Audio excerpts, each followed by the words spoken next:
Hello students, welcome to your Vidur academy. मैं प्रदीप कुमार आपके सामने उपस्थित हूँ संजीवनी सीरीज़ का नेक्स्ट पार्ट लेकर। तो चलिए शुरुआत करते हैं आज का सेशन। उससे पहले अभी तक आपने चैनल को सब्सक्राइब नहीं किया है तो चैनल को सब्सक्राइब कर लीजिए और वीडियो को ज़्यादा से ज़्यादा अपने दोस्तों में शेयर कर दीजिए।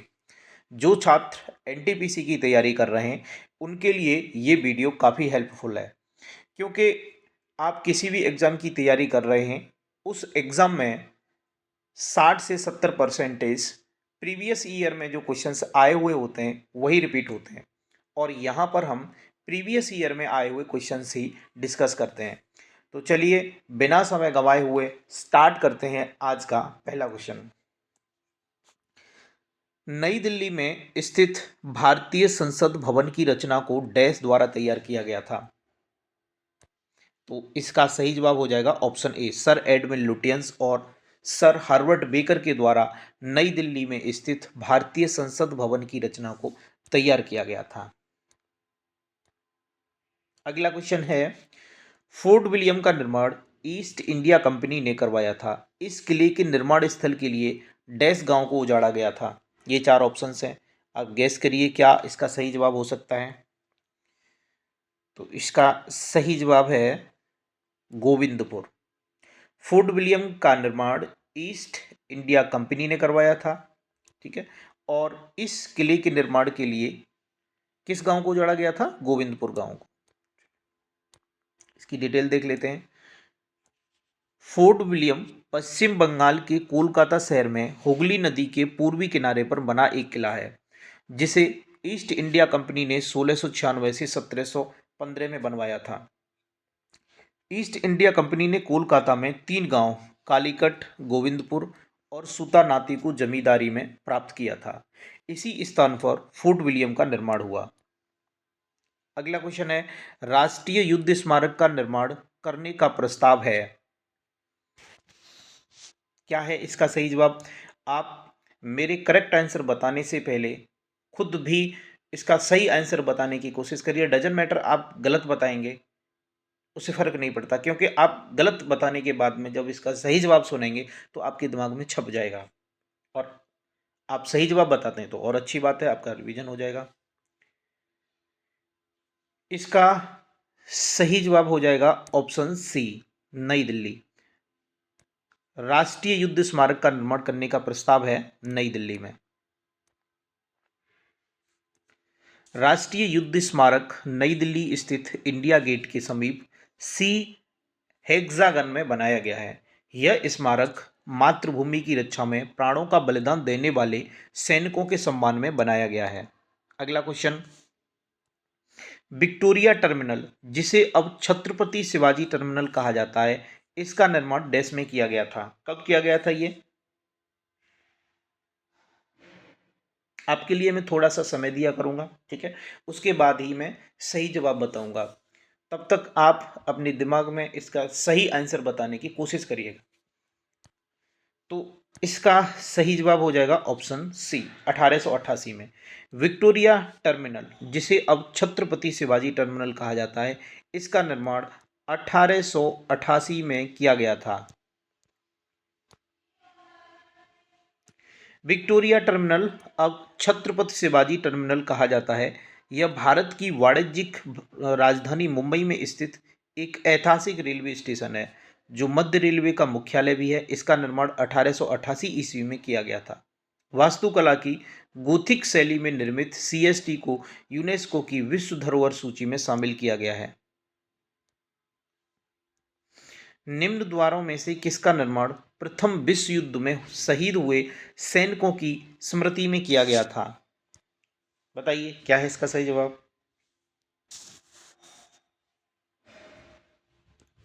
तो इसका सही जवाब हो जाएगा option A, India Gate. India Gate का निर्माण प्रथम विश्व युद्ध में शहीद हुए सैनिकों की स्मृति में किया गया था।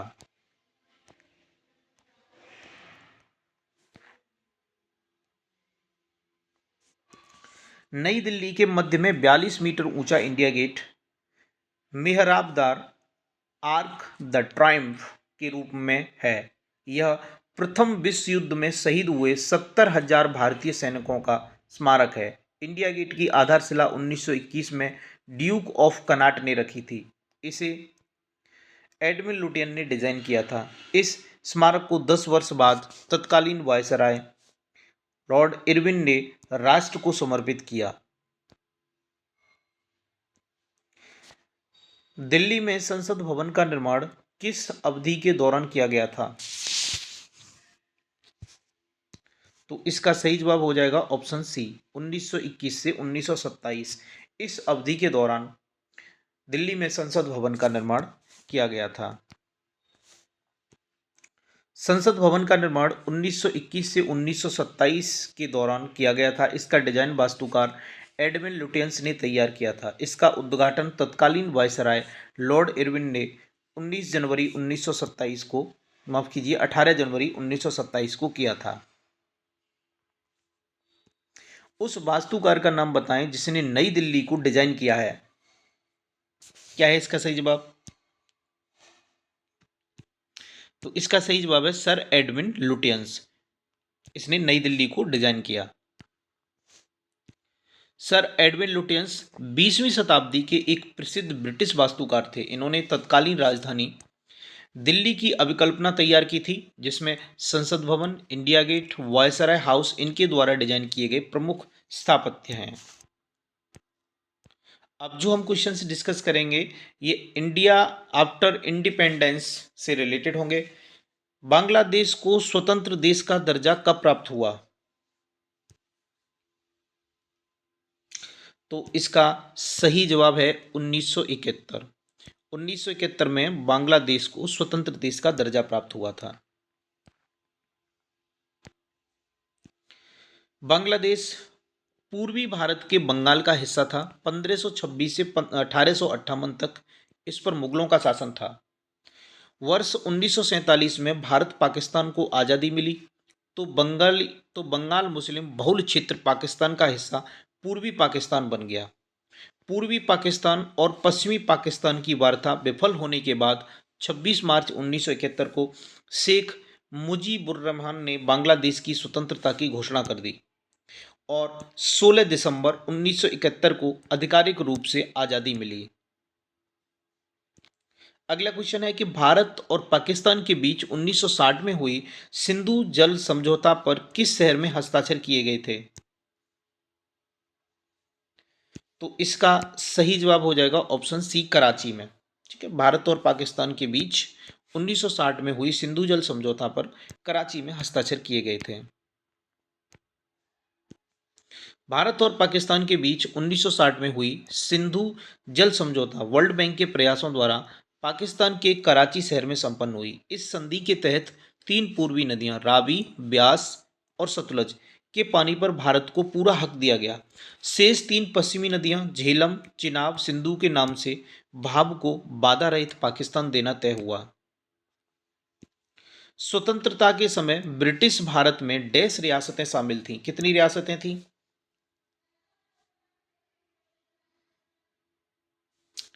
तो इसका सही जवाब हो जाएगा ऑप्शन बी। स्वतंत्रता के समय ब्रिटिश भारत में 565 रियासतें शामिल थीं।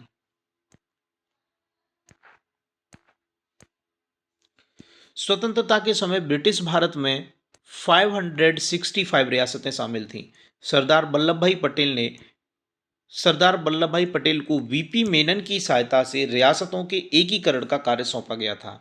नेक्स्ट क्वेश्चन है 1985 का असम समझौता 1985 में नई दिल्ली में डैश और AASU all Assam students union के नेताओं के बीच हस्ताक्षरित समझौता हुआ था। तो इसका सही जवाब हो जाएगा राजीव गांधी। 1985 का असम समझौता 1985 में नई दिल्ली में राजीव गांधी और ऑल असम स्टूडेंट्स यूनियन के नेताओं के बीच हस्ताक्षरित समझौता था। 1985 का असम समझौता भारत सरकार के प्रतिनिधियों और असम आंदोलन के नेताओं, ऑल असम स्टूडेंट्स यूनियन और कुछ अन्य संगठनों के बीच हस्ताक्षरित समझौता ज्ञापन था। इस समझौता पर 15 अगस्त 1985 को नई दिल्ली में तत्कालीन प्रधानमंत्री राजीव गांधी की उपस्थिति में हस्ताक्षर किया गया। अगला क्वेश्चन है कि अहिंसा के माध्यम से सामाजिक, आर्थिक एवं राजनीतिक परिवर्तन लाने के लिए प्रदान किए जाने वाले गांधी शांति पुरस्कार का सृजन किस वर्ष में किया गया था? तो इसका सही जवाब हो जाएगा 1995, 1995 में। 1995 में अहिंसा के माध्यम से सामाजिक, आर्थिक व राजनीतिक परिवर्तन लाने के लिए प्रदान किए जाने वाले गांधी शांति पुरस्कार का सृजन किया गया था। इस पुरस्कार की स्थापना 1955 में महात्मा गांधी की 125वीं जयंती पर की गई थी। यह पुरस्कार अहिंसा के माध्यम से सामाजिक, आर्थिक और राजनीतिक परिवर्तन लाने वाले लोगों की पहचान करने हेतु स्थापित किया गया था। यह पुरस्कार सभी व्यक्तियों के लिए खुला है, चाहे उनकी राष्ट्रीयता, नस्ल, भाषा, पथ या लिंग कोई भी हो। अगला क्वेश्चन है, ऑपरेशन विजय इनमें से किस युद्ध से संबंधित है? तो इसका सही जवाब हो जाएगा ऑप्शन डी, कारगिल युद्ध 1999। इससे संबंधित है ऑपरेशन विजय। कारगिल युद्ध वर्ष 1999 में भारत और पाकिस्तान के मध्य हुआ था। इसके लिए भारतीय सेना ने ऑपरेशन विजय चलाया। भारतीय सेना 26 जुलाई 1999 को पाकिस्तान को परास्त किया था। भारतीय सेना ने 26 जुलाई 1999 को, तब से प्रतिवर्ष 26 जुलाई को विजय दिवस के तौर पर मनाया जाता है। अगला क्वेश्चन है, भारत पाकिस्तान कारगिल युद्ध का कोड नाम क्या था? तो इसका सही जवाब हो जाएगा ऑपरेशन विजय। ठीक है, भारत पाकिस्तान कारगिल युद्ध का कोड नाम ऑपरेशन विजय। निम्नलिखित में से किन नेताओं के ताशकंद समझौते पर हस्ताक्षर किए गए थे? तो इसका सही जवाब हो जाएगा ऑप्शन सी, लाल बहादुर शास्त्री और अयूब खान।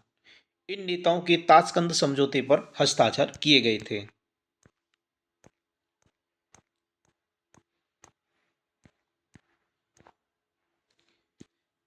ताशकंद समझौता भारत और पाकिस्तान के बीच 1966 में किया गया एक शांति समझौता था।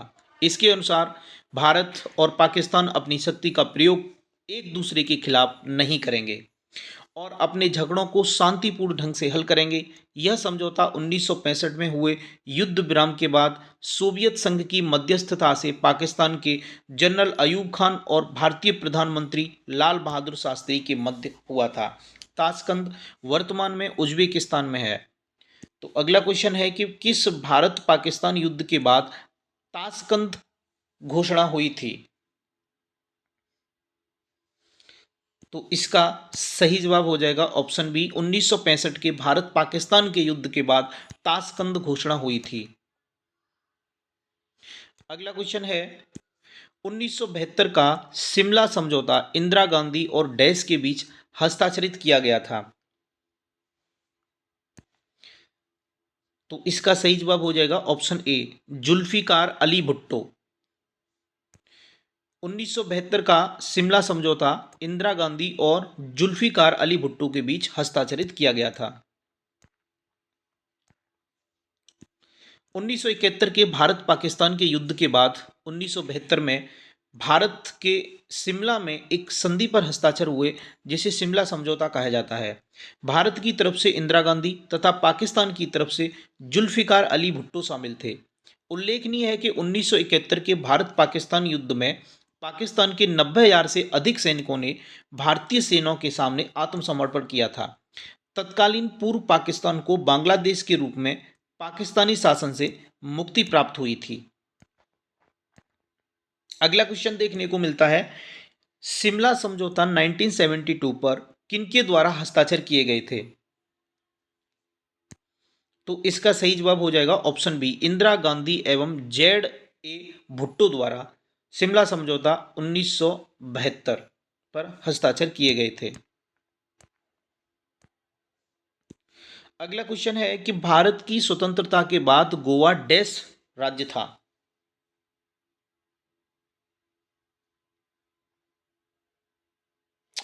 तो इसका सही जवाब होगा ऑप्शन बी, पुर्तगाली। भारत की स्वतंत्रता के तुरंत बाद गोवा पुर्तगाली राज्य का था। गोवा पुर्तगाली राज्य था। पुर्तगालियों ने गोवा पर लगभग 450 साल तक शासन किया। 19 दिसंबर 1961 को भारतीय सेना ने ऑपरेशन विजय अभियान शुरू कर गोवा, दमन द्वीप को पुर्तगालियों के शासन से मुक्त कराया था। सन 1987 ईस्वी से गोवा को राज्य का दर्जा प्राप्त हुआ। गोवा मुक्ति दिवस प्रतिवर्ष 19 दिसंबर को मनाया जाता है।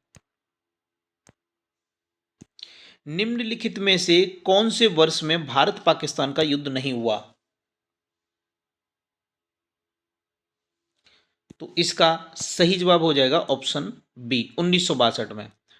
1947 में भी हुआ और 1965 में भी और 1971 में भी। 1962 में भारत और चीन का युद्ध हुआ था। 1962 में भारत पाकिस्तान का युद्ध हुआ नहीं, बल्कि इस वर्ष में भारत और चीन के बीच युद्ध हुआ था। इस युद्ध में भारत को हार का सामना करना पड़ा था। 1971 से पहले भारत पाकिस्तान का युद्ध किस वर्ष हुआ था? 1971 से पहले भारत पाकिस्तान का युद्ध, तो इसका सही जवाब हो जाएगा ऑप्शन डी। ठीक है, 1965। 1971 से पहले भारत पाकिस्तान का युद्ध किस वर्ष हुआ था? 1965 में।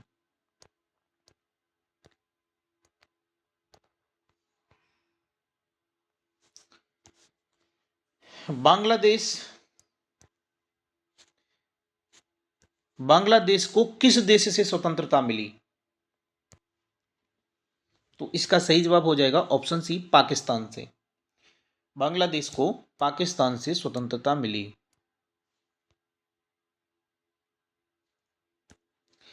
बांग्लादेश को पाकिस्तान से स्वतंत्रता मिली 26 मार्च 1971 को बांग्लादेश की स्वतंत्रता की घोषणा की गई थी। अगला क्वेश्चन है, कौन से साल बांग्लादेश एक स्वतंत्र संसदीय लोकतंत्र बना? ये ऑप्शंस हैं, आप सही जवाब देने की कोशिश करिए। तो इसका सही जवाब हो जाएगा ऑप्शन बी, जनवरी 1972 में बांग्लादेश एक स्वतंत्र संसदीय लोकतंत्र बना था। 10 जनवरी 1972 ईस्वी को बांग्लादेश एक स्वतंत्र संसदीय लोकतंत्र घोषित किया गया, जबकि 26 मार्च 1971 को बांग्लादेश स्वतंत्र हुआ था। भारत चीन युद्ध इनमें से किस वर्ष में हुआ था? तो इस प्रश्न का सही जवाब हो जाएगा ऑप्शन ए, 1962 में। भारत चीन युद्ध कब हुआ था? 1962 में। भारत चीन युद्ध 1962 में हुआ था। 20 अक्टूबर 1962 को चीनी सेनाओं ने भारत पर आक्रमण कर दिया। चीनी सेना सीमा पार कर भारतीय क्षेत्र में घुस गई, हजारों वर्ग मील भूभाग पर कब्जा कर लिया। 9 नवंबर 1962 को भारतीय प्रधानमंत्री और अमेरिकी राष्ट्रपति कनेडी ने तथा ब्रिटिश सरकार से सैनिक सहायता की मांग की। परिणाम स्वरूप चीन ने पश्चिम यूरोपीय शक्तियों के टकराव के भय से भारतीय सीमा के अग्रिम क्षेत्रों से अपनी सेनाएं हटा ली और अप्रत्याशित रूप से 21 नवंबर 1962 को चीन ने एक पक्षीय युद्ध विराम की घोषणा कर दी। भारत और पाकिस्तान के बीच युद्ध विराम रेखा को नियंत्रण रेखा एलओसी, लाइन ऑफ कंट्रोल, कब परिवर्तित किया गया था? तो इसका सही जवाब हो जाएगा ऑप्शन बी, 1972 में। 1947 में भारत व पाकिस्तान के बीच 740 किलोमीटर लंबी युद्ध विराम रेखा खींची गई। आगे चलकर 3 जुलाई 1972 को शिमला समझौता के बाद इसे एलओसी में परिवर्तित कर दिया गया। अब जो क्वेश्चंस हम डिस्कस करेंगे ये क्वेश्चंस होंगे मॉडर्न हिस्ट्री एंड मिससेलेनियस से। भारतीय सिविल सेवा में शामिल होने वाले भारतीय कौन थे पहले? तो इसका सही जवाब हो जाएगा सत्येंद्र नाथ टैगोर। ये भारतीय सिविल सेवा में शामिल होने वाले पहले भारतीय थे। गुरुदेव रविंद्रनाथ टैगोर के भाई सत्येंद्र नाथ टैगोर भारतीय सिविल सेवा में शामिल होने वाले प्रथम भारतीय थे।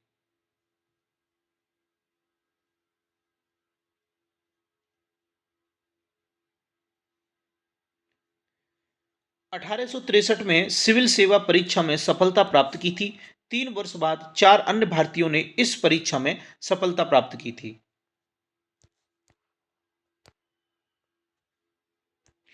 भोपाल की शासिका शाहजहां बेगम का उत्तराधिकारी निम्नलिखित में से कौन था जिसने सांची के प्राचीन स्थल के संरक्षण के लिए धन प्रदान किया था? क्या है इसका सही जवाब बताइए।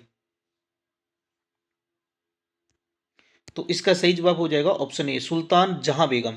ये भोपाल की शासका थी, ठीक है, और इनका उत्तराधिकारी था कौन? सुल्तान जहां बेगम था, जिसने क्या किया था? सांची के प्राचीन स्थल के संरक्षण के लिए धन प्रदान किया था।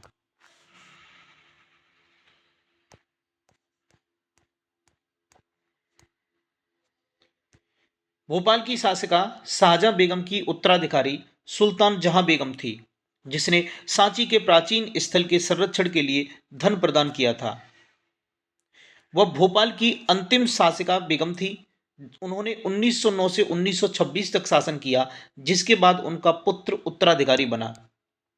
मरियम उज मरियम उज जमानी, जिसे जोधाबाई के नाम से जाना जाता है, तीसरे मुगल सम्राट अकबर की शाही पत्नी थी और वे उनकी मुख्य पत्नी और प्राथमिक राजपूत पत्नी भी थी। भारतीय उपमहाद्वीप में रजिया सुल्तान दिल्ली सल्तनत की पहली महिला शासिका थी। कौन? रजिया सुल्तान, जो इल्तुतमिश की बेटी थी। अगला क्वेश्चन है, निम्नलिखित में से किस युद्ध में अहमदुल्ला शाह ने हेनरी लॉरेंस को पराजित किया था? तो इसका सही जवाब हो जाएगा ऑप्शन ए, चिनहट का युद्ध में। चिनहट के युद्ध में अहमदुल्ला शाह ने हेनरी लॉरेंस को पराजित किया।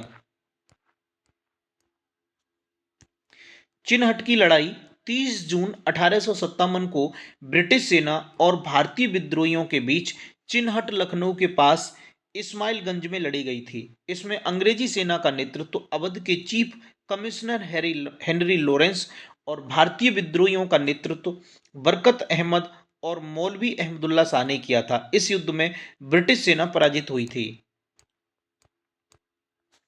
आगे देख लेते हैं, बक्सर की लड़ाई अक्टूबर 1764 में ईस्ट इंडिया कंपनी, जिसका नेतृत्व हेक्टर मुनरो ने किया था, तथा बंगाल के नवाब मीर कासिम और अवध के नवाब शुजाउद्दौला और मुगल बादशाह आलम द्वितीय के बीच ये लड़ाई लड़ी गई थी। इस युद्ध में अंग्रेजों की विजय प्राप्त होती है, जिसके फलस्वरूप उन्हें बंगाल, बिहार और उड़ीसा की दीवानी तथा राजस्व अधिकार प्राप्त हुआ। पानीपत की तीसरी लड़ाई 1761 में मराठों और अहमद शाह अब्दाली के बीच हुई, जिसमें मराठों का नेतृत्व सदाशिव राव भाऊ कर रहे थे, जिसमें अब्दाली विजयी हुआ था, अहमद शाह अब्दाली। प्लासी के युद्ध की बात करें तो ये 23 जून 1757 को बंगाल के मुर्शिदाबाद में नदिया जिला में भागीरथी नदी के तट पर रॉबर्ट क्लाइव और बंगाल के नवाब, एक तरफ कौन थे? अंग्रेजों की तरफ से रॉबर्ट क्लाइव और बंगाल के नवाब सिराजुद्दौला, इनके बीच हुआ था। तो इसमें क्लाइव की विजय हुई थी। अगला क्वेश्चन है, इनमें से कौन सा ईसाई धर्म के संस्थापक का जन्म स्थान है? तो इसका सही जवाब हो जाएगा ऑप्शन सी, बेथलहम। बेथलहम ईसाई धर्म के संस्थापक का जन्म स्थान है। ईसाई धर्म के संस्थापक ईसा मसीह का जन्म बेथलहम में हुआ था। बेथलहम इजराइल के प्रमुख शहर यरूशलेम के समीप स्थित है। ईसाई धर्म का प्रमुख ग्रंथ बाइबल है। स्वतंत्रता सेनानी देशबंधु चितरंजन दास का पेशा क्या था?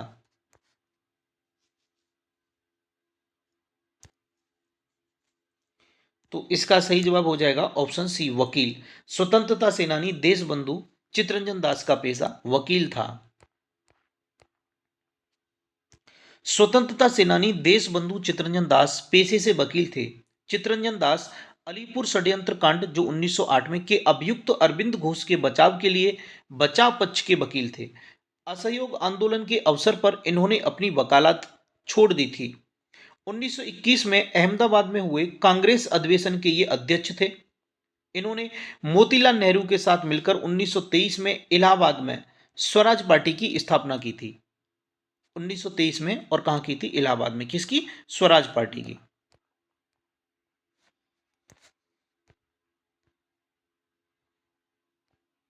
अगला क्वेश्चन है, missionaries of charity mother Teresa द्वारा डैश में स्थापित एक कैथोलिक धार्मिक धर्म संगति है। तो इसका सही जवाब हो जाएगा ऑप्शन सी 1950 1950। ये क्या है? Missionaries of charity mother Teresa द्वारा ये स्थापित एक कैथोलिक धार्मिक धर्म संगति है। Missionaries of charity mother Teresa द्वारा 1950 में स्थापित कैथोलिक धार्मिक धर्म संगति है। इन्होंने मिशनरीज ऑफ चैरिटी के उद्देश्य को ऐसे संगठन के रूप में वर्णित किया जो भूखे, नंगे, बेघर, अपंग, अंधे और कुष्ठ रोगी उन सभी लोगों का ख्याल रखेगा जो उन सभी लोगों को अवांछित, अपाहिज, पूरे समाज में अस्वस्थ महसूस करते हैं। ऐसे लोग समाज के लिए बोझ बन गए हैं और हर किसी से दूर हैं। निम्नलिखित में से कौन सा विषय कालिक संश्लेषण यानी टेम्पोरल सिंथेसिस की अवधारणा की व्याख्या करने का प्रयास करता है?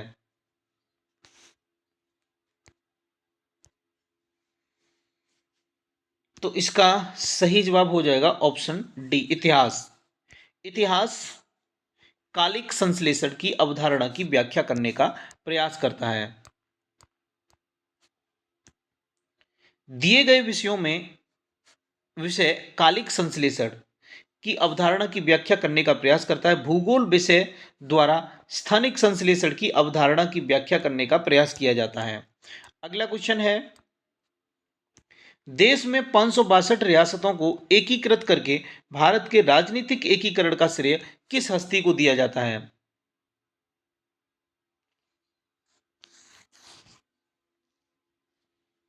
तो इसका सही जवाब हो जाएगा ऑप्शन ए वल्लभ भाई पटेल।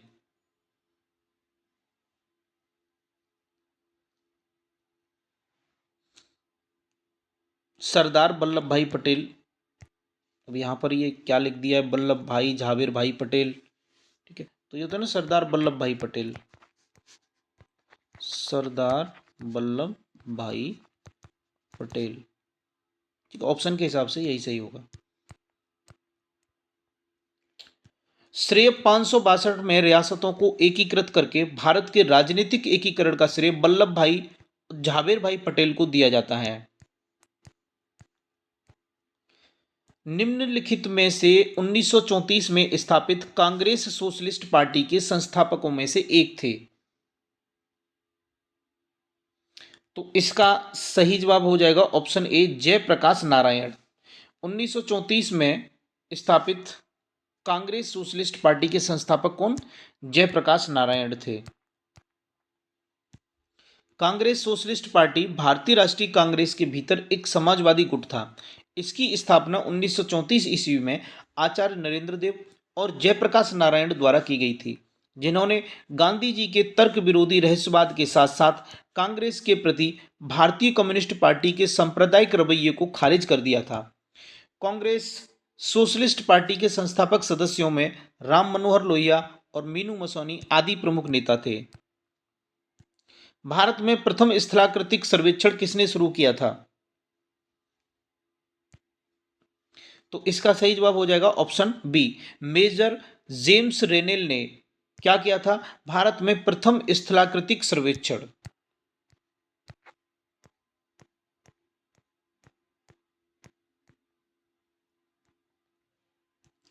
सर्वे ऑफ इंडिया का गठन 1767 ईस्वी में किया गया था। 1767 में मेजर जेम्स रेनेल बंगाल के प्रथम महासर्वेक्षक नियुक्त हुए थे। इनकी नियुक्ति का उद्देश्य सफल प्रशासन और वाणिज्य प्रसार के लिए बंगाल का एक बृहद मानचित्र तैयार करना था। इनके बनाए मानचित्र 1776 में इंग्लैंड में उत्कीर्ण और मुद्रित हुए तथा संपूर्ण बंगाल में 60 वर्षों तक प्रचलन में रहे। भारतीय सर्वेक्षण विभाग का मुख्यालय देहरादून में स्थित है। अगला क्वेश्चन है कि पहला एंग्लो बर्मा युद्ध कब हुआ था? तो इसका सही जवाब हो जाएगा 1824 से 1826। प्रथम आंग्ल बर्मा युद्ध 1824 से 1826 ईस्वी तक चला। इस युद्ध का मुख्य कारण बर्मा राज्य की सीमाओं का ब्रिटिश साम्राज्य के आसपास तक फैल जाना था। इस युद्ध का अंत 1826 में यांडबू की संधि से हुआ था। किसकी संधि से? यांडबू। इनमें से कौन सा विकल्प सुमेलित नहीं है?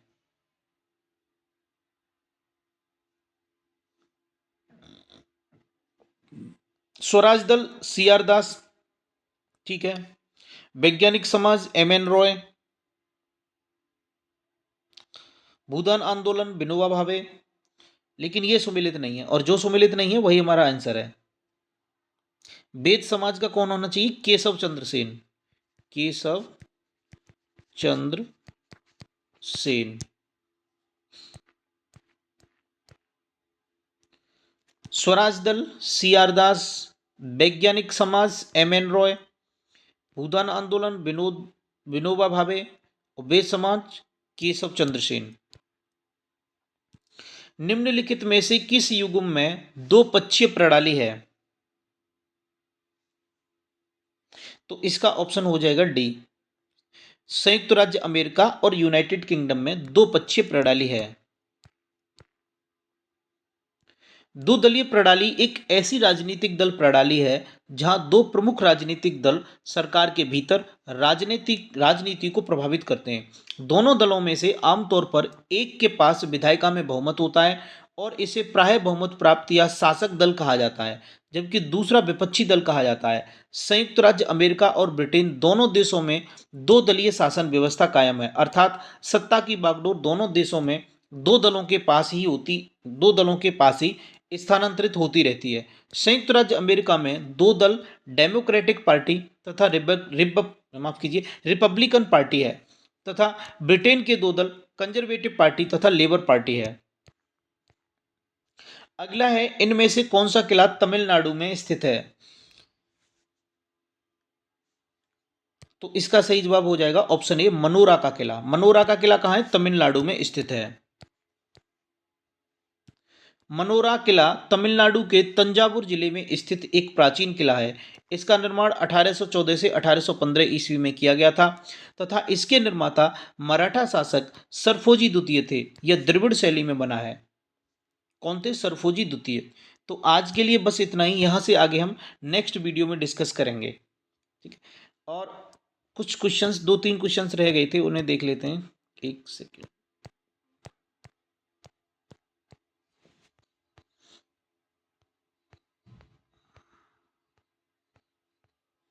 हाँ, ये